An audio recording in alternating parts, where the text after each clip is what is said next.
Madame Véronique Besse. Merci Monsieur le Président. Madame la Ministre, je souhaite évoquer, comme l'ont fait un certain nombre de collègues, la question des contrôles sur les exploitations agricoles. Ce sujet faisait partie des revendications lors des manifestations de l'hiver dernier.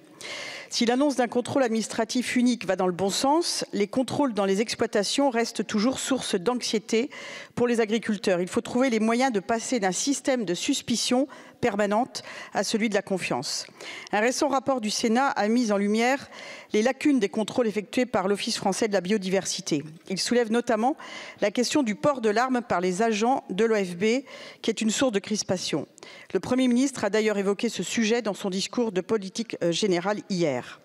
D'autre part, certaines sanctions sont disproportionnées et entretiennent ce climat de méfiance vis-à-vis de notre agriculture.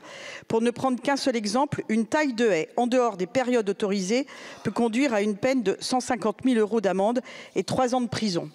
Nos agriculteurs ne peuvent pas être traités comme des voyous. Ils ont besoin de sérénité et d'un retour du bon sens dans les décisions politiques, dans les règlements et leur application. Alors, Madame la Ministre, comment comptez-vous contribuer concrètement à redonner de la confiance à nos agriculteurs et quelles évolutions dans les contrôles et les sanctions allez-vous mettre en place? Merci. Merci Madame Besse. Madame la Ministre. Merci Monsieur le Président. Madame la députée Véronique Besse. Un contrôle mal effectué contribue à la perte de sens et de confiance de l'agriculteur dans les pouvoirs publics et dans son avenir. Parce qu'il se sent soupçonné, il a peur. Quelqu'un me disait, quand on voit arriver un gendarme ou un policier, et qu'on n'est pas un délinquant, on est rassuré. Mais les agriculteurs disent, quand on voit arriver des agents de l'OFB, on a peur. Ça en dit long parce qu'ils craignent les conséquences que peut avoir un contrôle d'une pratique que, par méconnaissance, à laquelle ils se seraient livrés et qui pourrait emporter des conséquences très graves. Vous avez évoqué une taille de haie qui peut leur valoir une pénalité de 150 000 €. On est en dehors de toute raison. Mais enfin, c'est ce que les parlementaires ont voté, hein. Donc l'OFB applique la loi que les parlementaires ont décidé de l'avoir appliquée.